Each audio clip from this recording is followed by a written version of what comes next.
Olá, pessoal, tudo bem? Professor Luiz Jorge aqui para mais uma aula de conjuntos. Então, vamos continuar com a nossa magnífica aula de conjuntos. Primeiro, que a gente precisa definir, o primeiro conteúdo dessa aula que a gente vai trabalhar é o conjunto vazio. O conjunto vazio, ele surge da necessidade de você simbolizar algo que não existe, né? Um elemento que não existe, que ele vai ser tanto elemento quanto conjunto.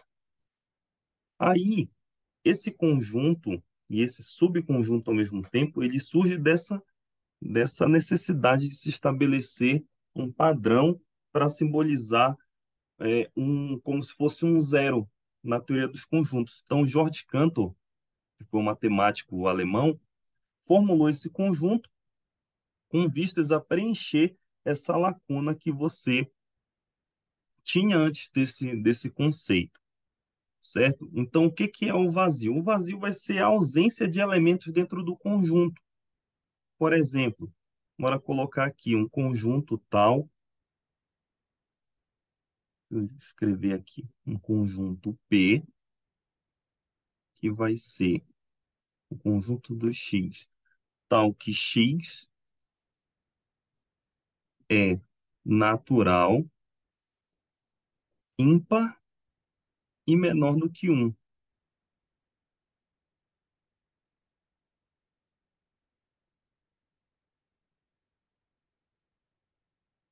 Existe esse número que seja natural, ímpar e menor do que um? Não. Logo, eu posso dizer que P é vazio, certo? Então, você tem um conjunto que não tem elementos, não há elementos. Uma coisa que a gente precisa também observar é o seguinte, é que você tem isso aqui, ó. Isso é diferente disso. O vazio é diferente de um conjunto unitário em que você tem um vazio. Então, tome cuidado com essa representação aqui, tá bom? São coisas distintas e a gente precisa estabelecer isso. Tudo bem? Então, o vazio é diferente do conjunto unitário vazio, ok? Deixa eu ver aqui. Vamos prosseguir. Deixa eu trocar a cor da caneta. Vou colocar aqui, muito bem. Vamos lá. A gente também tem um conceito interessante, que é o conjunto universo. Deixa eu colocar aqui conjunto.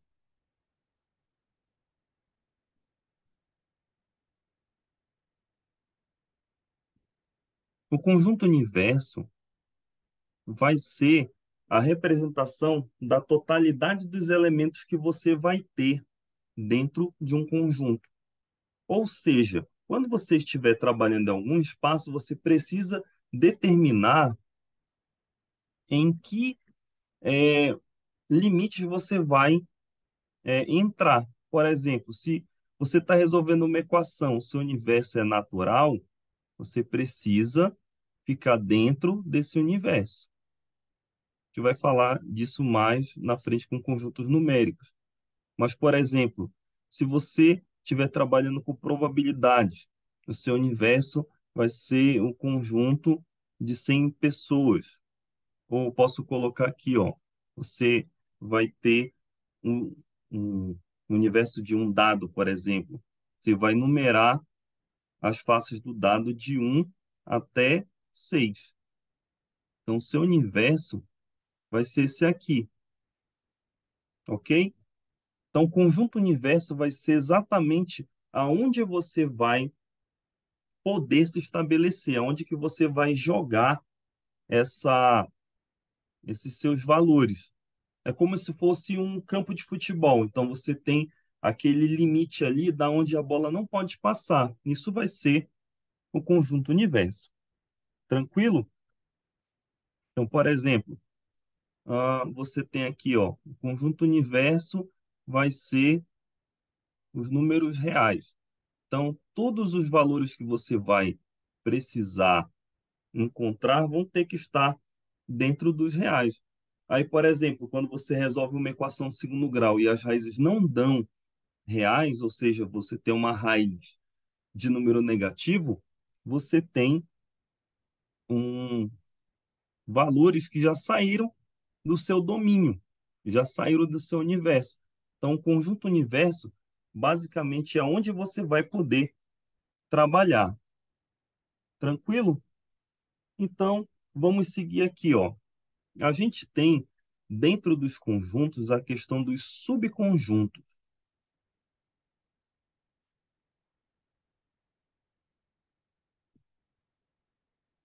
O que são subconjuntos? Nós falamos que o conjunto, ele vai ser um axioma, ok? Porém, você, dentro de um conjunto, é possível que haja outro conjunto. Então, imagine, de novo, o exemplo da caixa. Imagina uma caixa dentro de outra caixa.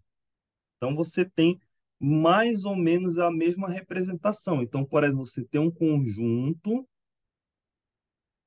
aqui, e você tem dentro desse conjunto outro conjunto aqui, ó. Certo? Então, por exemplo, digamos que você tenha o conjunto dos números inteiros. E aí, esse conjunto, dentro dele, você vai ter o conjunto dos números naturais. Então, essa vai ser a forma representativa dos subconjuntos, ou seja, eu posso dizer que o conjunto dos inteiros contém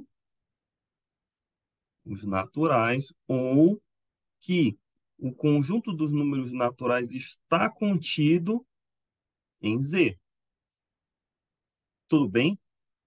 Eu posso dizer uma dessas duas coisas. Então, aqui, ó, isso daqui é contém ou está contido.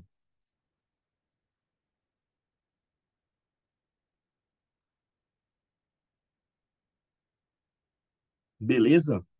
Observe, eu sempre vou usar essa representação para dizer que esse conjunto maior vai conter outro elemento, outro conjunto dentro dele, certo? E eu vou usar esta representação para dizer que este conjunto está contido em um conjunto maior.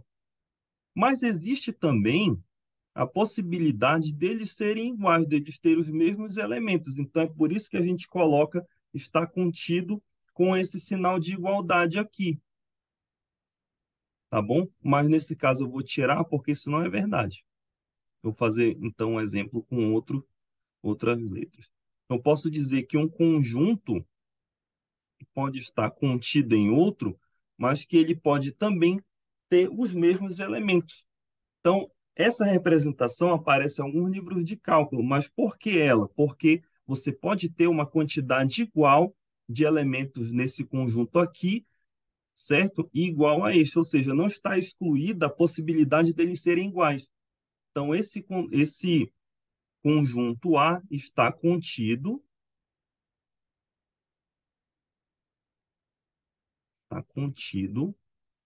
em B,